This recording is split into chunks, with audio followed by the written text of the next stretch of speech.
last graph. The last graph you'll ever have to learn, or the last different looking graph anyway. So this is for a monopsonistic labor market. So we talked about monopolies having one seller.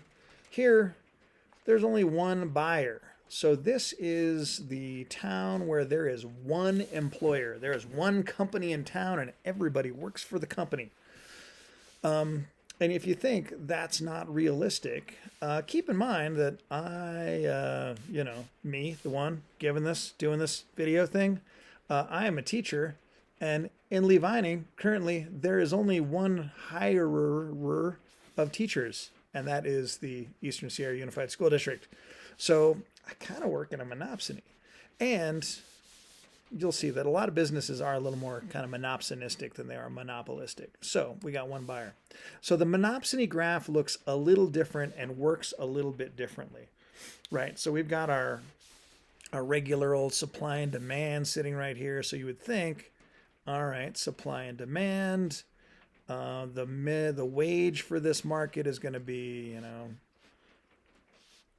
270 is what this looks like. So somewhere around there, and we're going to hire, it looks around 550 people. So if we were just a regular old market, that's what we would do. But we're not a regular old market. We're a monopsony. So a monopsony produces where demand, or MRP, equals MRC. So this is our MC equals MR. So it says MRC equals MRP. And they are equal right here. And this means, so first thing we do, always, is we go track this down. So this monopsony will hire 300 people. So for a monopsony,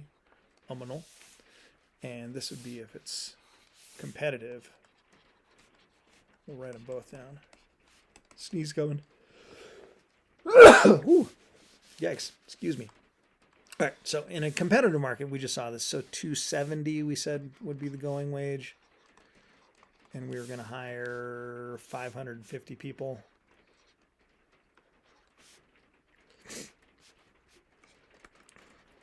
Okay, so here's the deal. In a monopsony, your first instinct is to go, all right, we're going to pay him 450. So a monopsonist has to pay more money. That doesn't make sense because there's only one buyer. They're the only person hiring. So if they're the only person hiring, remember, a monopoly can charge a higher price. A monopsonist can offer a lower wage. So if we're only hiring 300 people, there are 300 people out there willing to take $1.50.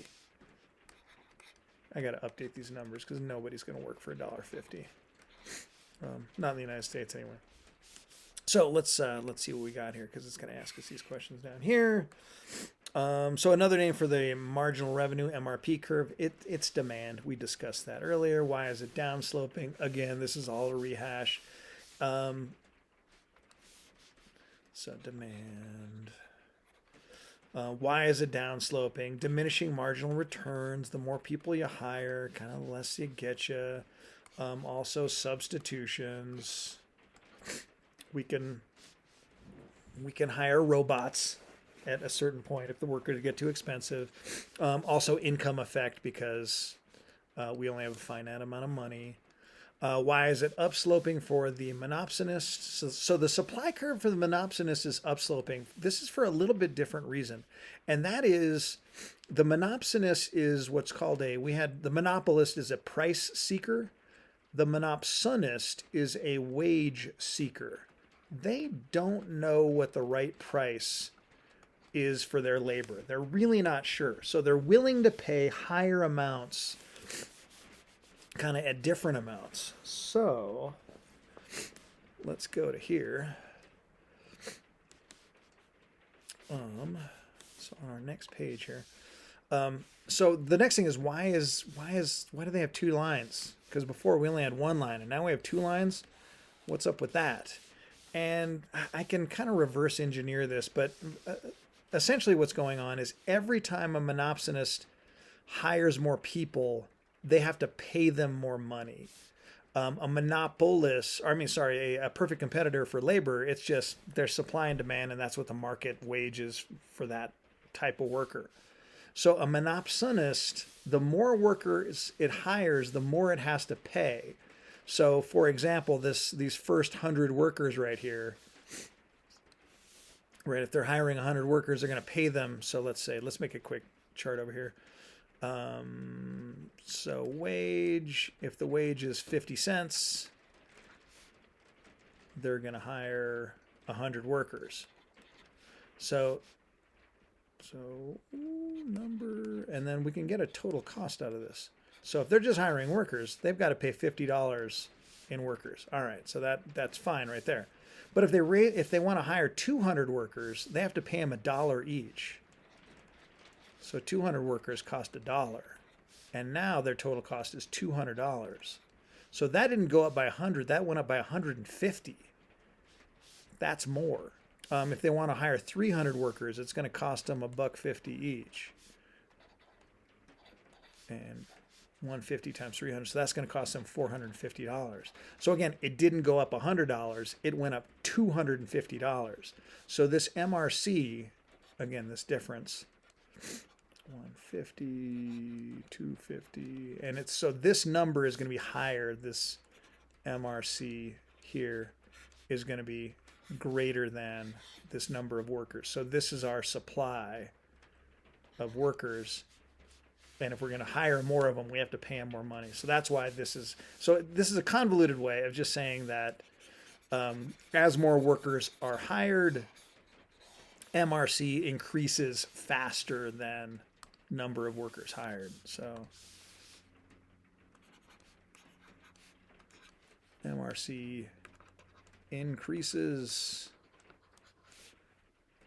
at a greater rate than supply.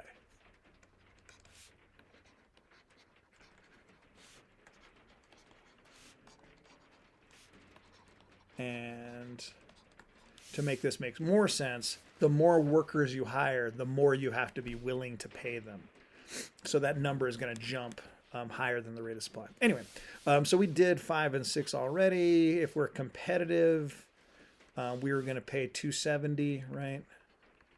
And we're going to hire 550 people.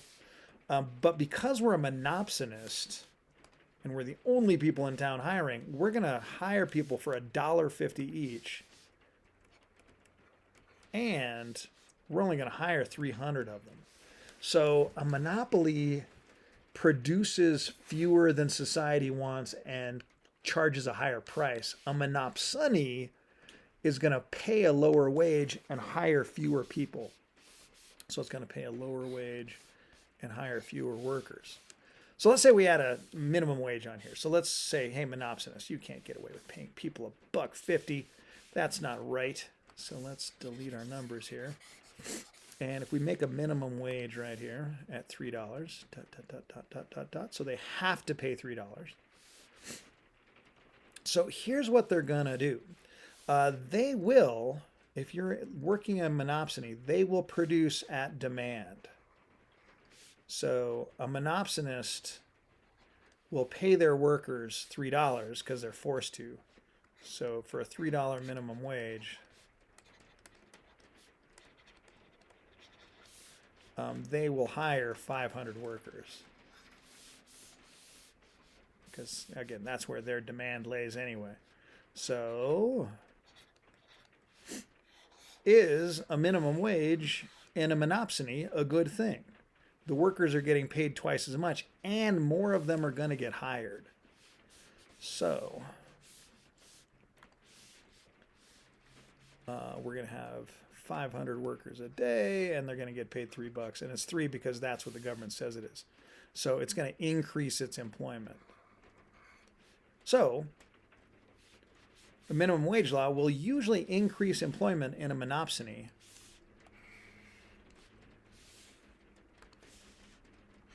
Because again, if you're paying more of them, you want more product out of them, so you might as well hire more of them if you're being forced to pay that much for them.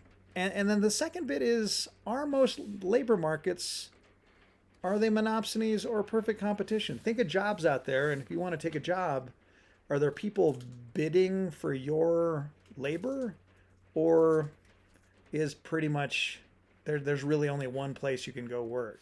So which is more common? So anyway, that is food for thought on that last little bit. That's it.